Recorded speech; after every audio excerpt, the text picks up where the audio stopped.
Hi guys, welcome to my YouTube channel. This is the video debrief of your SBR Pre-Mock March 2023. So today we'll be discussing about the questions which are there in your pre-mock. I did conduct a practice for my few students who are part of my free groups to write this mock, and they'll be self-marking this mock through this debrief. Also, I will share the best copy for whatever practice these students have done. What I found was the best answer script. I'll be sharing it towards the end. Okay, now let's talk about this question, which is the first question, and how you will do it on the CBE platform. So first of all, you will open the requirement section and do a very simple practice without even reading it. Just copy the requirement. So you need to just copy the first requirement, which is exactly for 6 marks, and you will copy it in your response option, that is in the word processor, right? Similarly, you will do this for every requirement, and make sure you format it. That means you are actually bolding this so that it is different from the actual answer that you are writing. So I will just bold this one, and then I will copy the another requirement, that is the second one for 12 marks. Control C, Control V. Then the third requirement,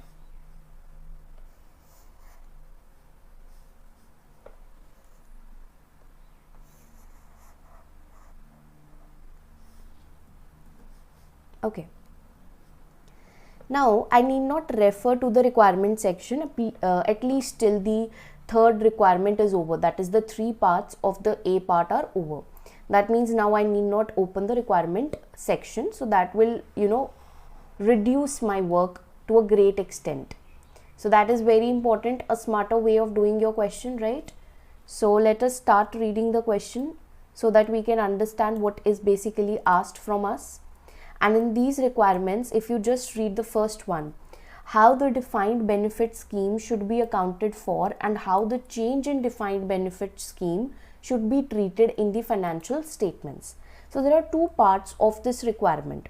So I can write the first part as the first heading, which will give me a direction in the exam, right? That in which direction I'm headed to, what are the things I need to find from the exhibit. So the first you can say heading will be that they are asking you how the defined benefit scheme, you will write the full form, accounting treatment. We don't know what is there in this accounting treatment, and then we will give another heading, that is how the change in defined benefit scheme accounting treatment. So these are the 2 things that they are asking from you. So you have to give your answer based upon these 2 things.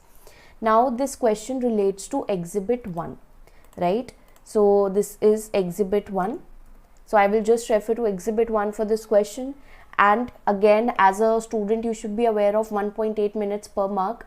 So this is for 6 marks. So how much time you should be devoting, that you have to calculate, and that's what your time allocation should be.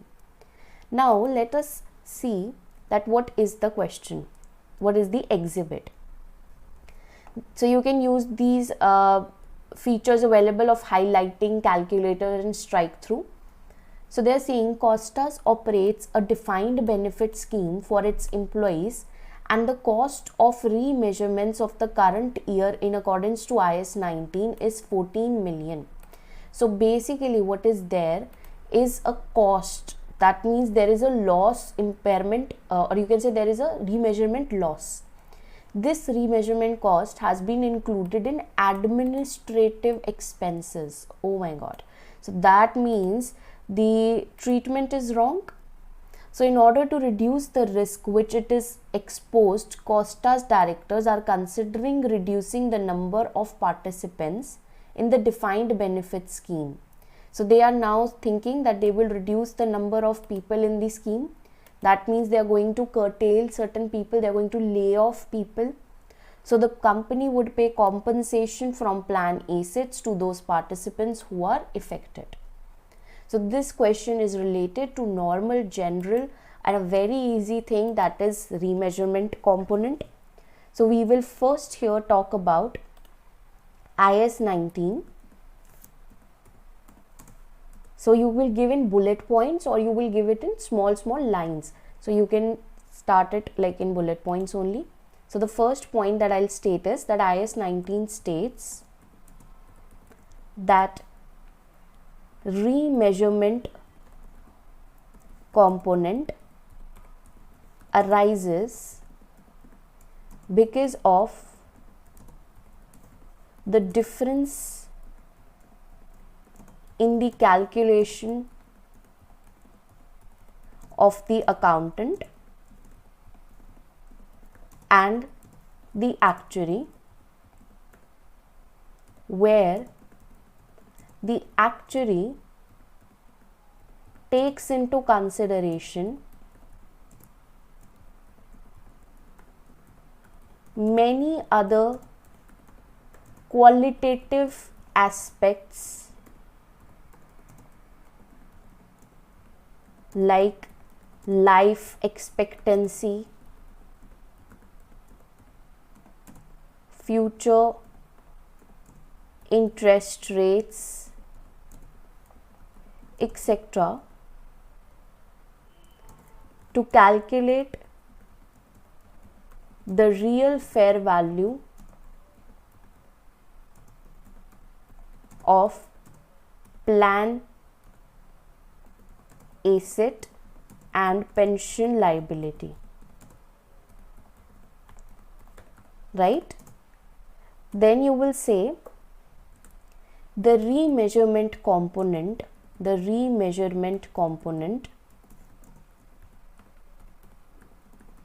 goes to other comprehensive income and not statement of profit and loss. Since, or you can say no need to give a logic to it why it goes to OCI, because it will change every year, right? Every year actually will give a different figure. So it goes to OCI and not statement of profit and loss. Then you will further state that okay, since it is going to remeasurement component, is going to OCI, we will state that it is never reclassified to statement of profit and loss in future. Remember reclassification, I told you it is never reclassified to P&L. Thirdly, we will say, we will refer to the company, we will be referring to the name of the company to make it application based. Right now we have just stated the treatment under IAS 19. Third point, we will talk about their application. So you will say that okay, Costas has done incorrect accounting treatment by including the remeasurement loss into administrative expenses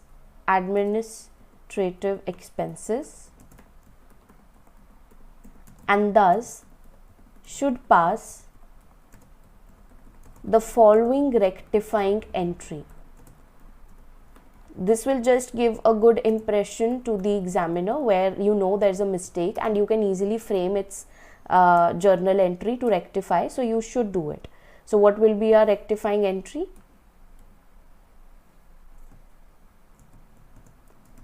So statement of other comprehensive income debit by 14 million, that is the loss, and you will credit your administrative expenses. So administrative expenses credit by again 14 million, right? So this is what you will write for 3 marks over here. We've written 3 points here because there are 2 parts to this question. Total is 6 marks. So first part I have dedicated 3 marks, right? So this is what I write for 3 marks.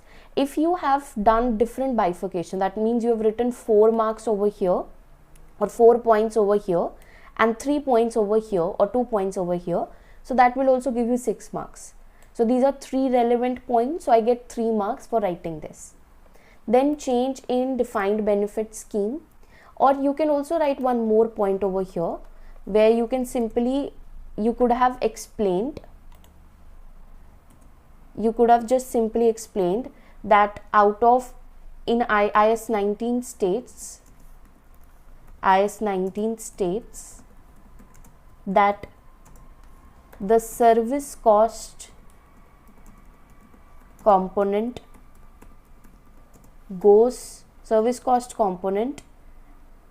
and net interest component goes through statement of profit and loss, right? So that is also one point of IS 19 which we can mention. So it's like first you state the standard and then you apply it. Then the change in defined benefit scheme. So you will further say over here,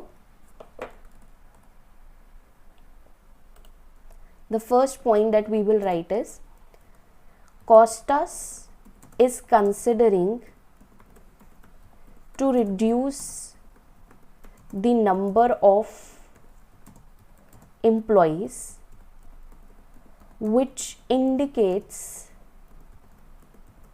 curtailment.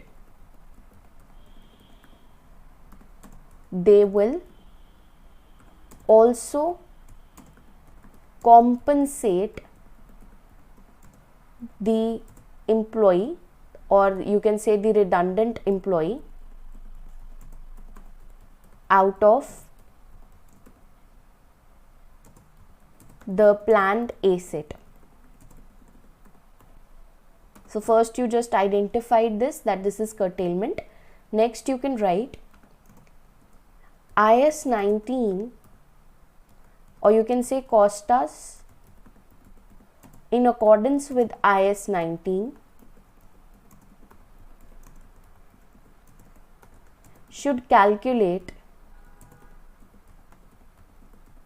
the loss or gain once the claims for the employees are settled, and should take this through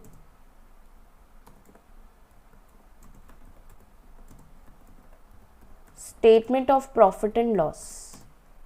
If it was just curtailment without settlement, then it will be only a reduction from the pension liability, thus treated as service cost in statement of profit and loss. That's it. So these are the 2 points that you will write over here. You could have bifurcated the second point into 3 points also, but yeah, this is what I will write for 6 marks, right? So this sort of presentation, since there is no professional marks included, so this is perfectly fine. Now you quickly come to the second requirement, the calculation and explanation of the adjustment in equity arising from the disposal of 10% equity interest on 30 April 2008. Now this is for 12 marks. So I will give, for the calculation I might get 6 marks, and for the explanation I will get 6 marks. So I will do the explanation over here, and I will be doing the calculation in my spreadsheet. So let us read the disposal of shares, 10% shares.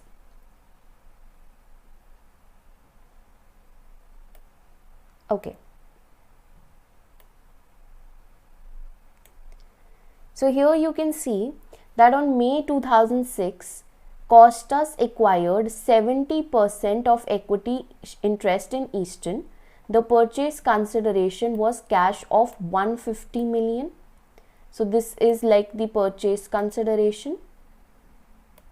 And the fair value of identifiable net assets of Eastern was 160 million on that date.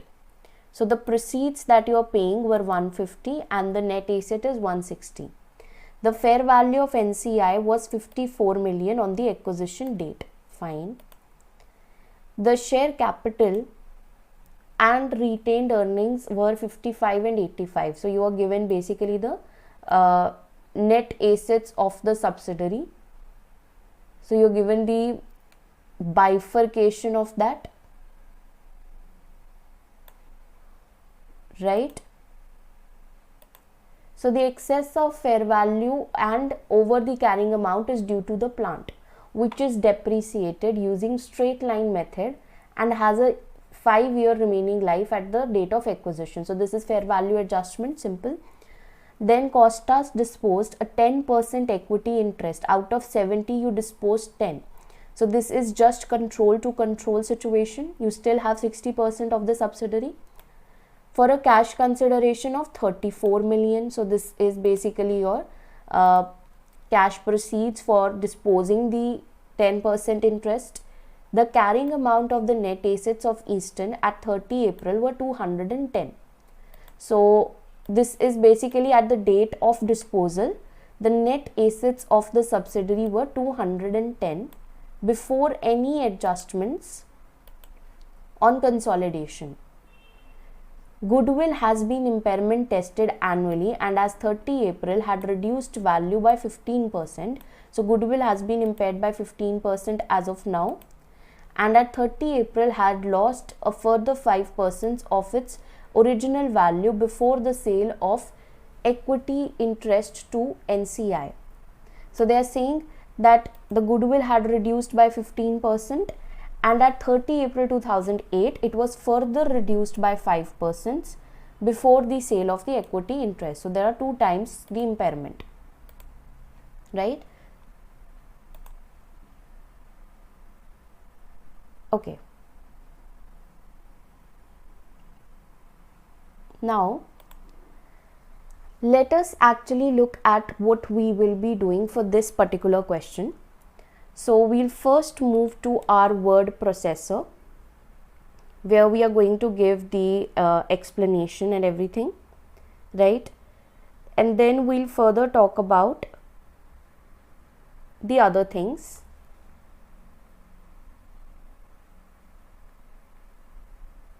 Okay. So let's go to our spreadsheet first and make calculation there.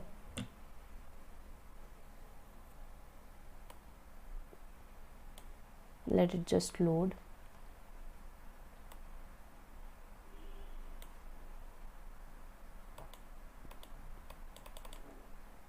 So first here we will make the calculation.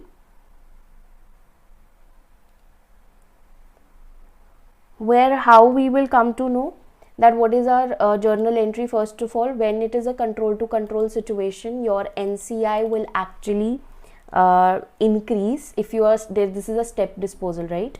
So your journal entry will be cash debit,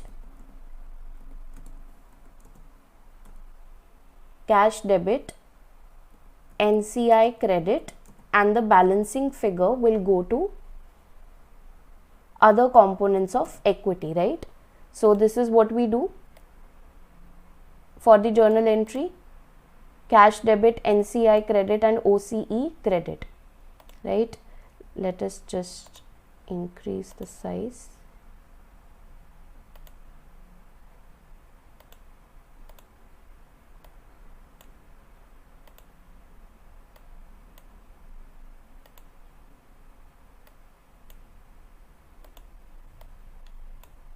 Okay. So what will basically be our amounts? The cash that is being paid from your requirement. If you look here, the cash paid was 34 million. If we are working in thousands, that is 34,000. So the cash paid is 34,000.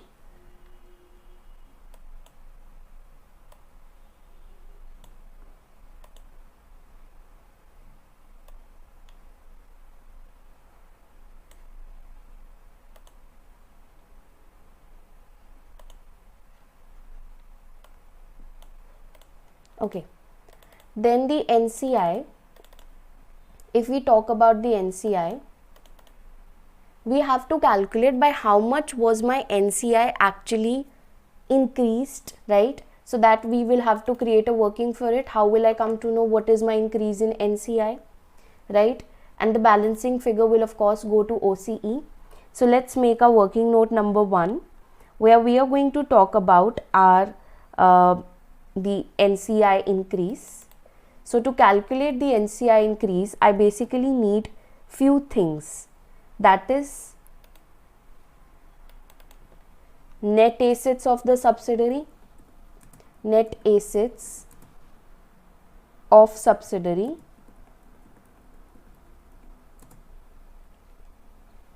at disposal date. Then I need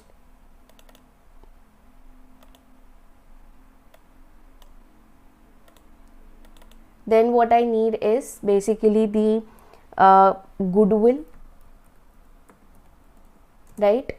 And NCI will have a share in that. So I will calculate the increase in NCI as a percentage of this, right? Or I can also use the unitary method. That is also fine. But let's calculate that what our goodwill was and what is our net assets of the subsidiary at the disposal date. So in the working note number 2, we will calculate the goodwill. So goodwill's formula, you will simply write fair value of consideration paid by the parent, then your NCI's value, then reduce the amount of fair value of net assets of the subsidiary. That will give you the goodwill at acquisition date. We'll leave some cells. Okay, so just write here goodwill at acquisition date, right? Then there is impairment of goodwill,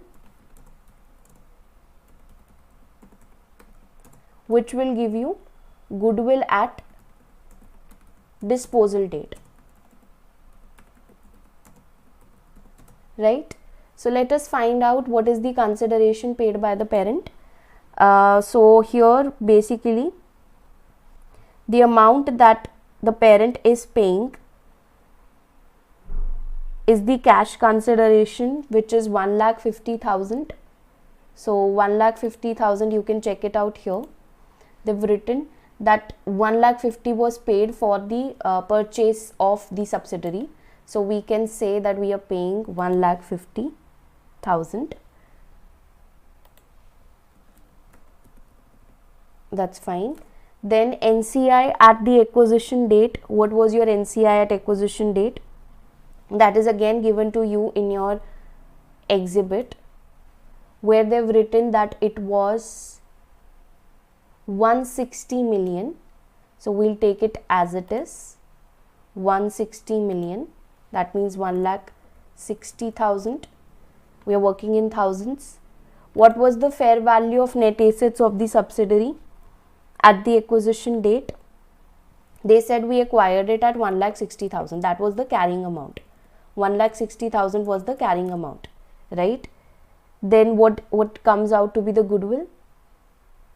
This was the fair value of net assets of the subsidiary, but there are certain fair value adjustments which we will do to calculate our net assets of the subsidiary at disposal date in working note number 3. For now, we are just talking about acquisition date. So on the acquisition date, my net assets were 1,60,000 as it is from the question. So my goodwill comes out to be this plus this amount minus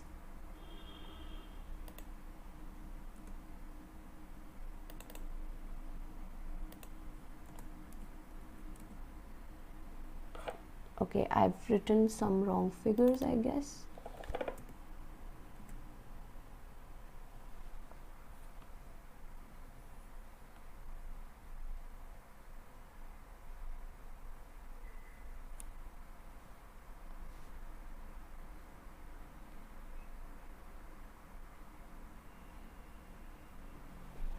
Maybe we've taken the NCI wrong. Just let me check.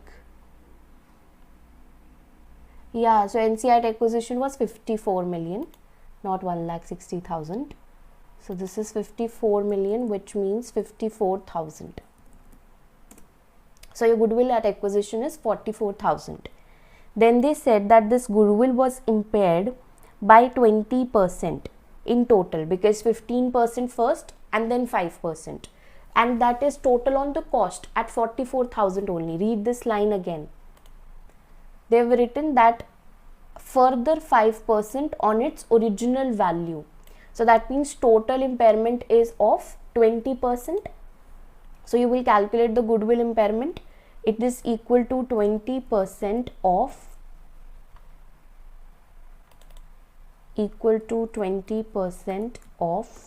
44,000, that is 8,800. So my goodwill at disposal date is 44,000 minus 88,000. So that is 35 and 200. Now come to working note number 3, where you will basically talk about the net assets of the subsidiary at disposal date. So we know that fair value of fair value of net assets at acquisition date was 1,60,000. What was the cost? What was the carrying amount? Again, let's go to the exhibit. They have given that the share capital was 55 million. Share capital 55 million. Let's kind of reduce the size.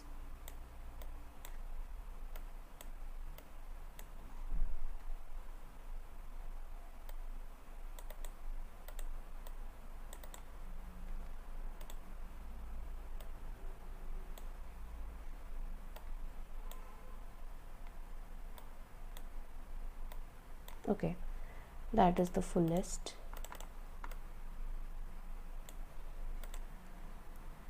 So my share capital was of 55, 85 and 10. 55, 85, 10. So share capital was 55. Share premium 85, and then you have another thing, OCE, which is 10. So what is the total cost coming out? 55 plus 85 plus 10, and that is 150. So your fair value was 160 and your carrying amount is 150. So what is the fair value adjustment? The fair value adjustment because of the plant is 10, right? So my fair value adjustment is 10,000. Then if I talk about the further thing, that is the additional depreciation, because that is what is not calculated, right, from the acquisition date till the disposal date. So they are saying that the excess of the fair value was because of the plant which is depreciated using straight line method and has a 5-year remaining life at the acquisition date. So your acquisition date is 1st May 2006, right? And what is the life, what is the time that has passed from 1st May till 30 April 2008? 2 years have passed. So I will calculate my depreciation for 2 years on this 10,000, which will be adjusted in 1,60,000. So additional depreciation over here will be equal to 10,000 multiplied with the life, that is 2 years have passed and the life of the asset is 5 years, so divided by 5. So that will give me a depreciation of 4,000.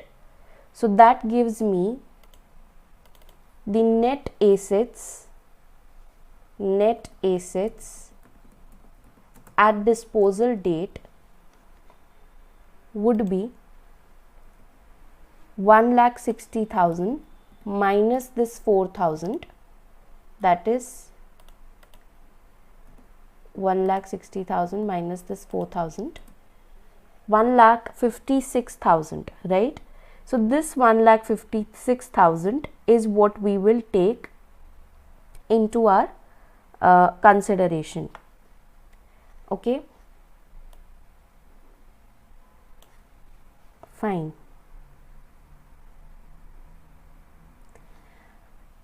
I think we've taken a wrong figure, because over here if we see, they have given us that over 210, yeah, here the carrying amount of net assets at the disposal date was 210. So let us move to the spreadsheet again and just adjust our figure. So here, rather than taking in the net assets at the acquisition date, we will take the figure of 210, that is 2,10,000, and the fair value adjustment was of 10. The fair value adjustment is of how much? 10,000,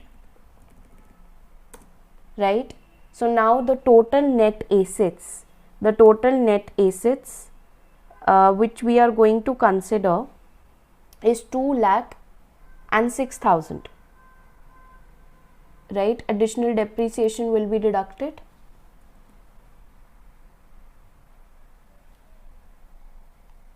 So your entry becomes, you'll also add this 10,000 over here.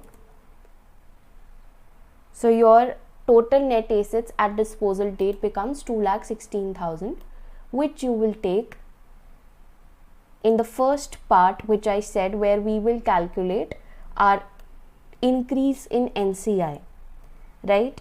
So over here you will say that my net assets at disposal date from working note number 2 are 2,16,000, and my goodwill is equal to as what we calculated in the working note number 2. Goodwill at disposal date is this. So what is my increase in NCI? That is total. Let's calculate the total. 2,16,000 plus 35,200.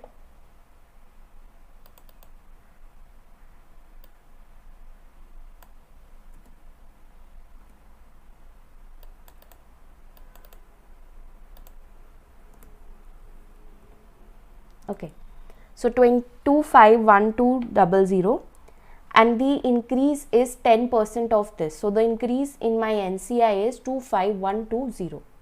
So you will write it here that my increase in NCI is 10% of this amount, that is the total amount, which basically comes out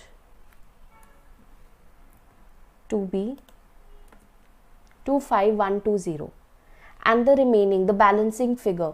So this is credited, this is debited. So there is a balance on the credit side only. What is the remaining balance? 34,000 minus 25,120, that is 8,880. So this 8,880 will go to OCE, and this whole calculation which we have done will give us 6 marks.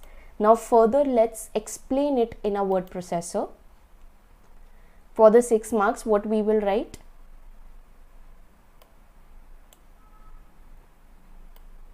Okay, so we are doing the third part. So we will give our explanation. Again, we can give in bullet points. So first we will talk about that this is control to, I'm writing in short that this is control to control transaction. Since this is control to control, no goodwill will be recalculated.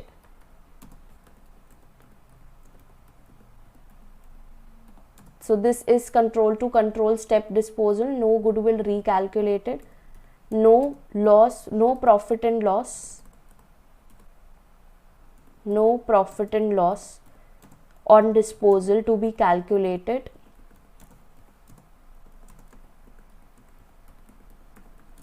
Costas will simply first calculate the change in NCI, which will go to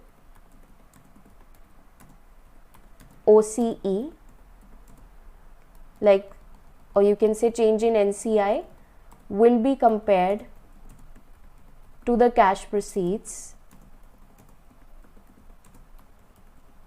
with the balancing figure going to other components of equity, right? That's what we will explain here. Then we'll further talk about how did you calculate your net assets. So the net assets at disposal, or you can say the net assets at acquisition date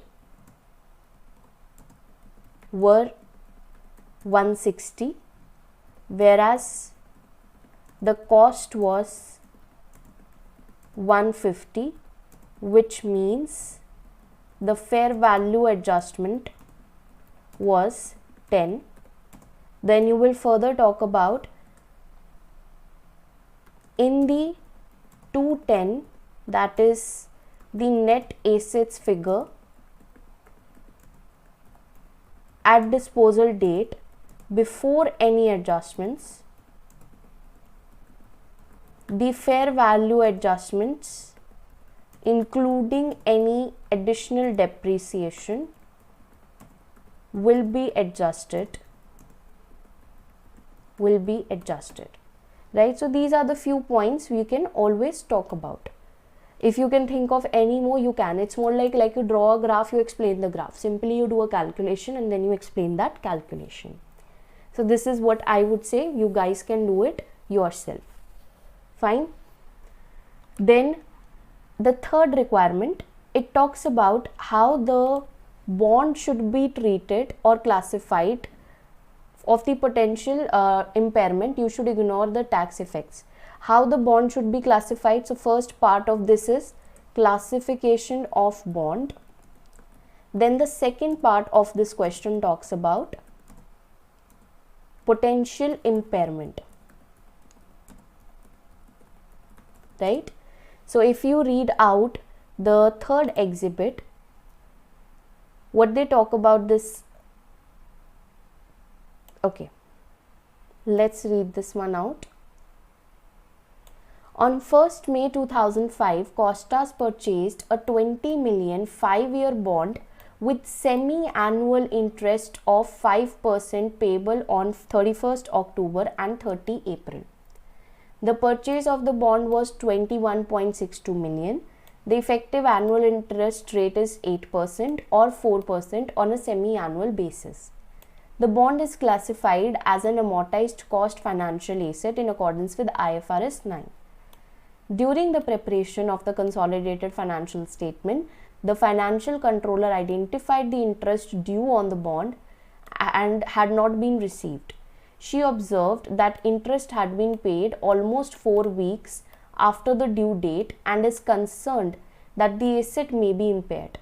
She is considering the classification of asset to fair value through OCI in order to avoid the testing for impairment.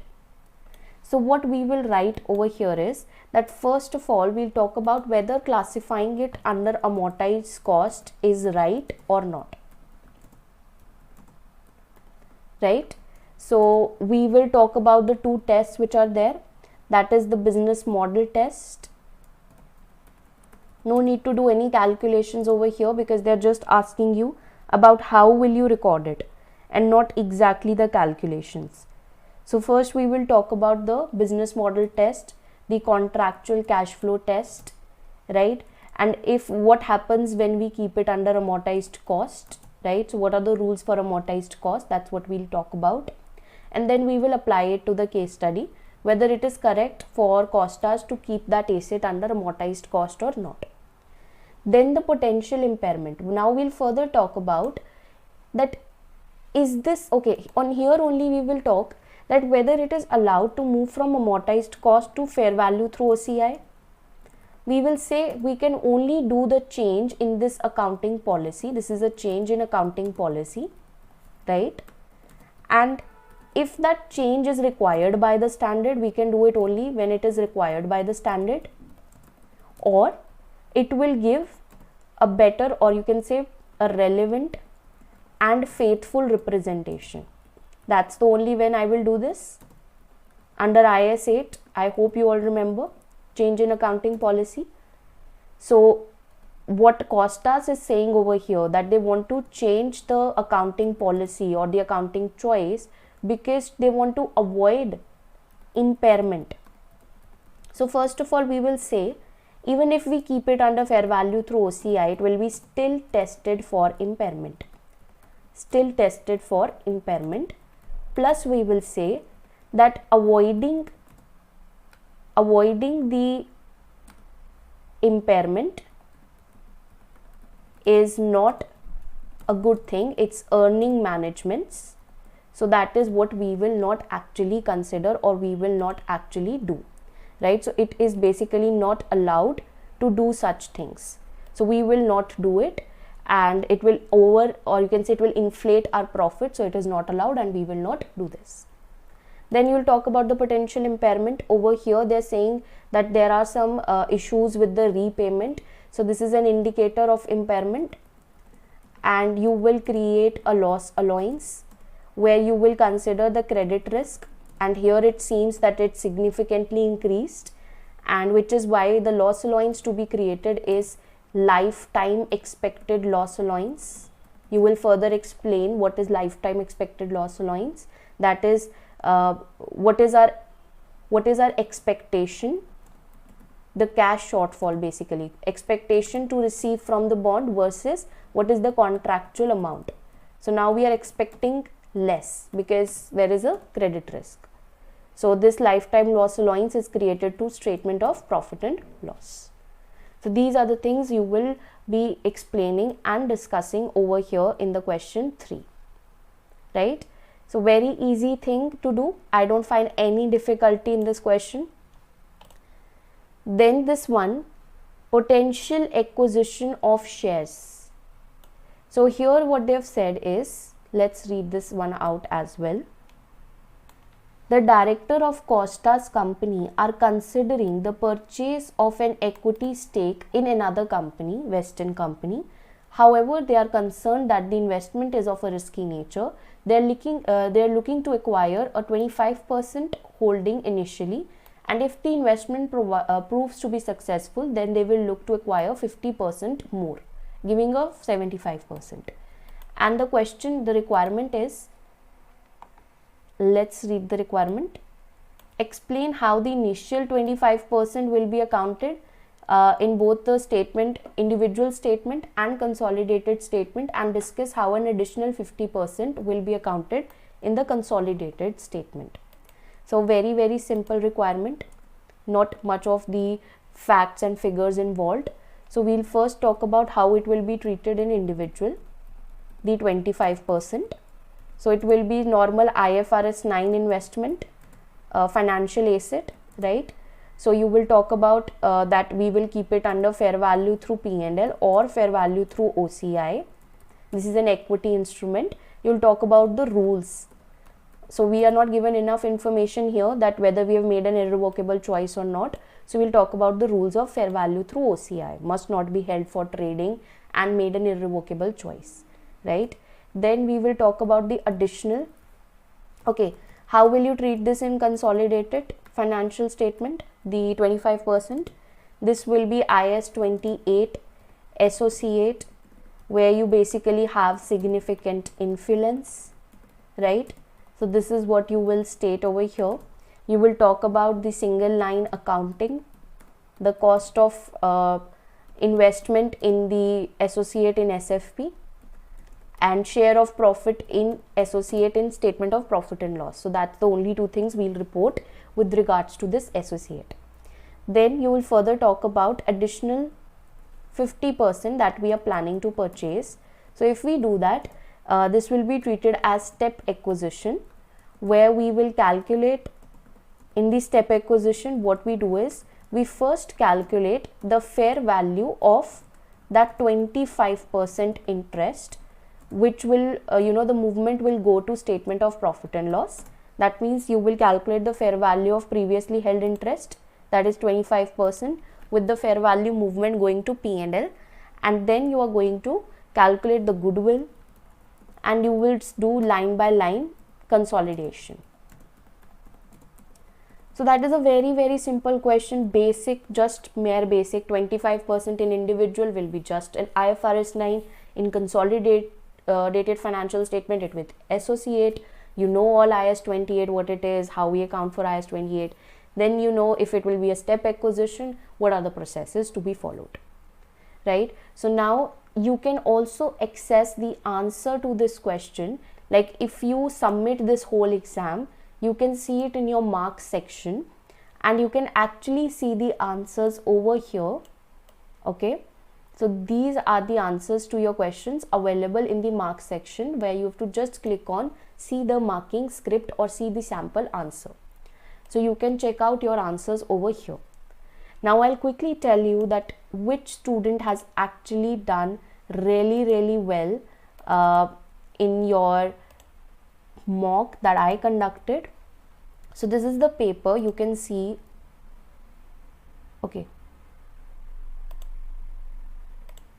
so this is the paper which is in front of you, which is basically of one of the students. I don't know the name, but yeah, this is something which I found really good. The way the presentation is, not too much long, not too less, but very precise. So yes, of course you could have done the same way, right? See, additional 50% stake, right? They've written the definition of control. Then they will be able to prepare consolidated financial statement. It will be a step acquisition and should be accounted per as per the accounting principles. Goodwill will be recalculated on the event of acquisition. Then for initial investment, what will be the treatment? So basically I've given you the exact answers. I'm not saying this is perfect one, there are mistakes in this too, but yes, this is the presentation is fine. So many students think we have to give long presentations. That's not really true. So this type of presentation is also fine. So this is it for question number 1 debrief. Now we'll move into the next one in the upcoming section. So make sure you go through this question once, and I hope this helps. Okay guys, now let us quickly look at the question number 2. So I've already done the work for you. So we will just have brief discussion, and I would suggest you that please read the question yourself, the exhibits, and I'll be discussing what is there in that exhibit. I've already read the question and solved it, so I'll be giving you a debrief on that. Okay, so discuss whether the property meets the definition of investment property in Linton's separate financial statements and consolidated financial statements. So there is an investment property which you will see in exhibit number 1, where I have actually highlighted the points. So for example, the points which are here, which I've highlighted, I've copied these points as it is to our last requirement, where we have to discuss about the ethics, right? So here you can see that we are supposed to discuss the ethical issues. So I have written that how trainee is saying that, you know, the group's chairman whose annual bonus is based upon reported profit. So, and further trainee's profit will be 20% of the chairman's profit. So that means basically they both are having self-interest, right? So we'll talk about their self-interest, competence and familiarity thread, because trainee is also a nephew of the chairman, right? So that's the points we will discuss, and I've copied them as it is to my last part. Now if I talk about the investment property, they are saying that there was a subsidiary in the group who's rented out the property to another subsidiary of the group. So in the individual financial statements of the subsidiary, that property will be defined as investment property. So where all your you can say you have to give a definition properly that what is investment property, something kept for capital appreciation and rents, right? So that's what this company is doing. So in its individual accounts, it will be investment property, where the gain or loss will go into statement of profit and loss. That is the rule of IAS 40 investment property. Then in the consolidated financial statement, that property is rented to the member of a group, therefore it will be classified as IS 16 owner occupied property, because it is used for group operations. So you might even refer to the definition of PPE. You all know that initial measurement of PP, definition of PP. So if I use PP, I'll go for revaluation model, where all the gains will go through OCI and losses through statement of profit and loss. So this is the answer that was supposed to be provided for 4 marks. Then in the second requirement, they talk about discuss whether the trainee's assertions regarding the useful life of assets are correct. That is for 3 marks. So in the useful life of assets, what the trainee is saying is that, you know, that the useful life can be actually estimated again. It is just an estimate. So we can change our estimate under IS 8, change in accounting estimate, which are dealt prospectively. But they are saying that the grounds for which we are changing the estimate is to increase the profit, right? So that is wrong. That is self-interest. So what we will refer to in our answer for 3 marks, we will say, first of all, we'll identify that changing the life of the asset is change in accounting estimate under IS 8, for which I should be dealing them prospectively. And is it justified that I should be changing my estimate just to increase my profit? No. I can change my estimate if it presents relevant and faithful representation. So this is self-interest induced change, therefore it is incorrect. So this is what you will provide as a discussion for 3 marks. Then moving ahead, they say discuss whether the inventory write down is a prior period adjustment. So basically they are saying that there was an inventory which this company had, and the trainee is saying that we will be actually writing it off just to basically increase our profit. We will say that this inventory was written off last year, not this year. So you will say if it is a prior period error, then of course IS 8 will apply to it. If IS 8 will apply, I will refer to the definition that, okay, was there any evidence at the reporting date that inventory has impaired? If yes, then yes, it is prior period error. How to deal with prior period error? You will adjust the opening balance of the retained earnings in statement of changes in equity, and you will restate the comparatives. Further, you have to see that what is the NRV at the previous reporting date. So you have to take lower of cost and NRV. Then it is prior period error. If it was not, then it is current year's loss. Current year's loss. So again, trainee is wrong in doing that. Then they say that discuss the accounting treatment of the loan note. So here in the loan note, what happened was that from one of our suppliers, we accepted loan notes, that means debentures, and he was not able to pay us. So we said, okay, you give us the loan note, and there was a deep discount on that loan note because there was some financial difficulty with the supplier. So on the loan note, we will apply IFRS 9. It is a debt instrument under financial asset. So we will keep it at its fair value. What is fair value in this case? It's the purchase price, which is discounted price, a price lower than the market value. Why it is less than the market value? Because the supplier had financial difficulty. So there was a credit impairment. That means this asset was already credit impaired. It was already risky. So what I will do is I will create a loss allowance on it,